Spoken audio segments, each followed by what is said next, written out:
What's up, everybody? Today we are talking about a car that has had some controversy and been talked a lot about since it first released in Japan at the end of last year and has now come to America.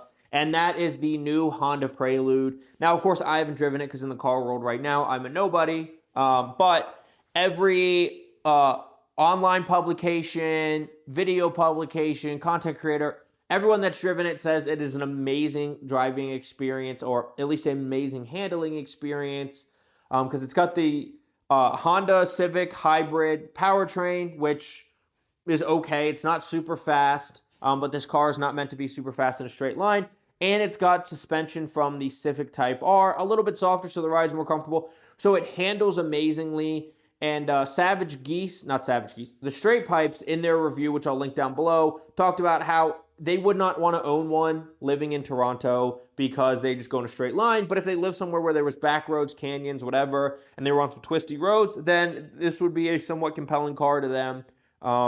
And you know, they talked up the handling of the car just like everyone has. And so, you know, from that aspect, it's a really good car. It's very good looking. Some people think it looks like a two-door Prius, which I tend to agree, but I still think it's a really good looking car, and the new Prius actually looks pretty good. So it's a good looking, really good handling car. But overall, I do think it will be a failure in the US. So first, we're going to talk about what does failure really mean for this car. And then we're going to talk about why I think it will fail. So when enthusiasts think failure, they think we just don't see them everywhere, right? Like this was the case for the 400Z. The 400Z, I still have barely seen any of them. It's been out for what, 5, 6, 7 years now. And like the 890 Supra, I don't see as much as I used to. But when they first came out, I saw them everywhere. So not a failure. 400Z, kind of a failure.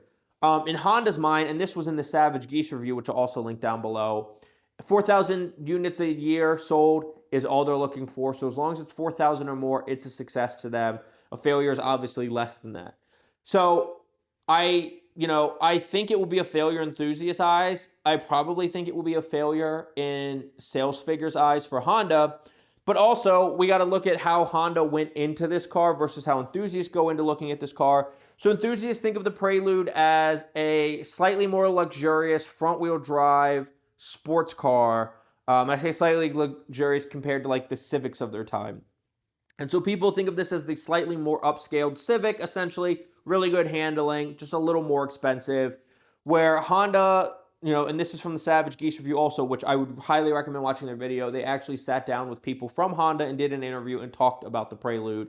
But Honda looks at it as more of like a sporty Grand Tourer than an actual like front-wheel drive sports car. And so that's what they decided to build this car as. So, enthusiast definition of failure and Honda definition of failure, different things. Enthusiast definition of the Prelude, Honda definition of the Prelude, different things. So already I think that's a lesson for Honda to maybe think about it from an enthusiast side and not from what you think of historically or in at Honda corporate, because at the end of the day, you need this type of car to be bought by enthusiasts, right? If you just think about this as what Honda thinks or what the general consumer is going to think, you're talking about a general consumer that's focused on crossovers, SUVs, small trucks, full-size trucks, etc., right? Like they don't buy coupes, they don't buy hot hatches, they don't buy sports cars really of any kind. If they buy something that's not a crossover, an SUV, or a truck, that's typically like the luxury buyers, which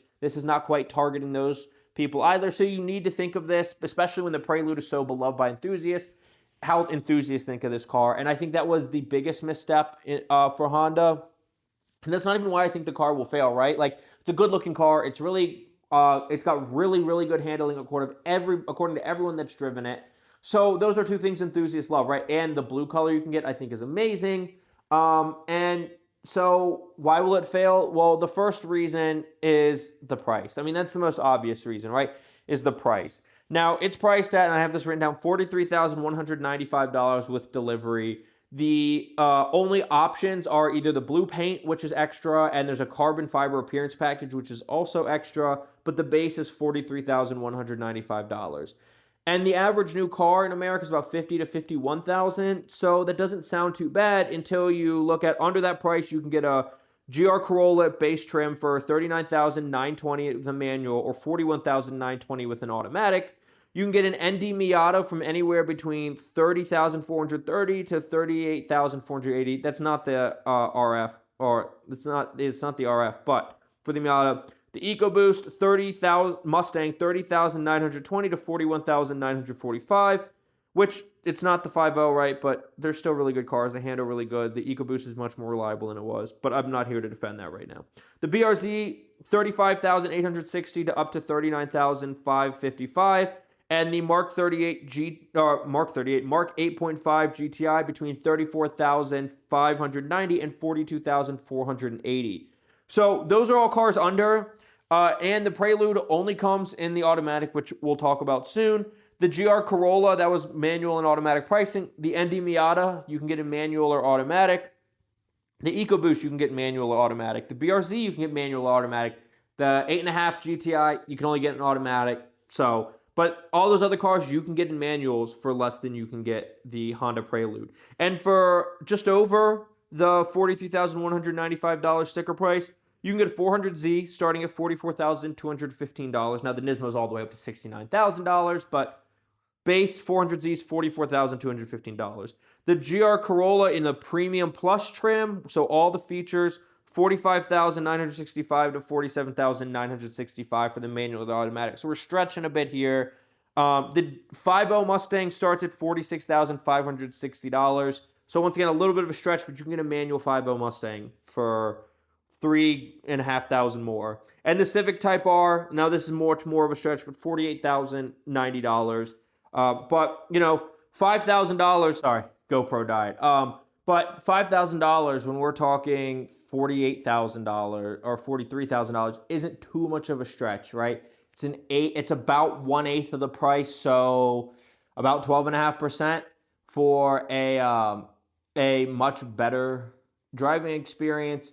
So price is the first one. The second one is just, enthusiast credentials, as I'll call them. So it's a low-powered Civic hybrid engine and powertrain, so it's not super fast. And Honda will tell you this is more of a Grand Tourer than it is a sports car.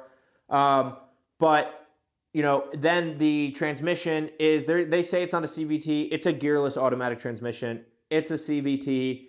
And something that the Straight Pipes really talked about in their review, which I said I'll link down below, was just that it has paddle shifters that simulate gear shifting, but all it's really doing is making noise and revving the engine, and then it won't even let you hold a gear, so it won't let you fully rev out one of its fake gears. It'll eventually upshift on its own. And so it doesn't have like a DCT or even a really good torque converter like the ZF8 Speed in my Charger.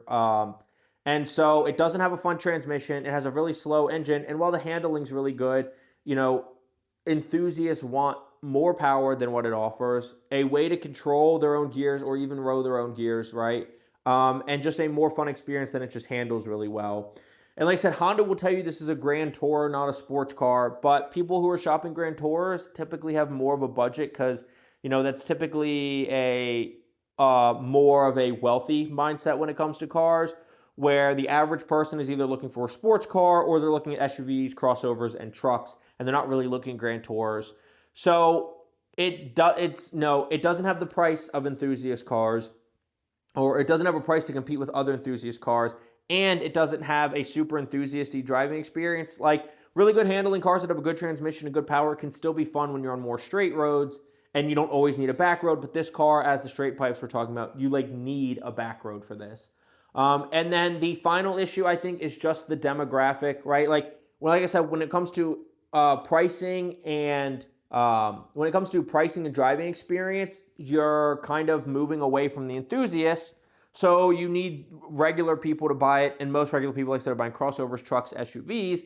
And we saw in Japan, where this car released earlier, that the average buyer was in their 50s and 60s, right? That's where it was really popular, because it was people reliving their old Prelude memories. And smaller cars have always been more popular in Japan, right? They have less crossovers, trucks, SUVs. They're typically known for driving smaller cars and even down to K cars. And so that makes a little bit more sense for them. And, obviously the Japanese cars are a little more popular in Japan, where the Preludes were much more popular with enthusiasts in America.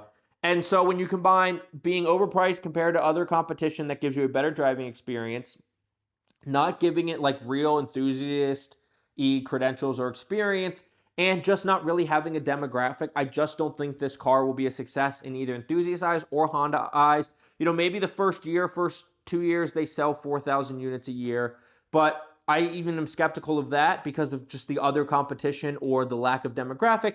And then beyond that, I really don't think it will sell very well. So ultimately, I do think the car will fail, and I think it would appreciate fairly hard, especially at first. And, getting a used one is probably a lot more sensible than getting a brand new one, because I think compared to other Honda products, this will depreciate relatively hard.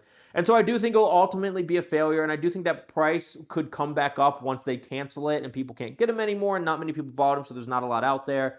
But I think in the short term, they would appreciate hard because there just won't be much of a market for them, and I think overall it will be seen as a failure. But those are my thoughts. Let me know your thoughts in the comments down below. And please don't forget to like, subscribe, and hit that notification bell if you like to hear me talk about cars. I hope to finish this Pajero window soon. Have some Pajero content coming, maybe some Charger content. Maybe I get a new car this year, but plenty of car content coming, or at least me talking about cars.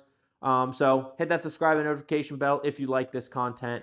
And thank you so much for watching. I will see you in the next video. Have a good day. Bye.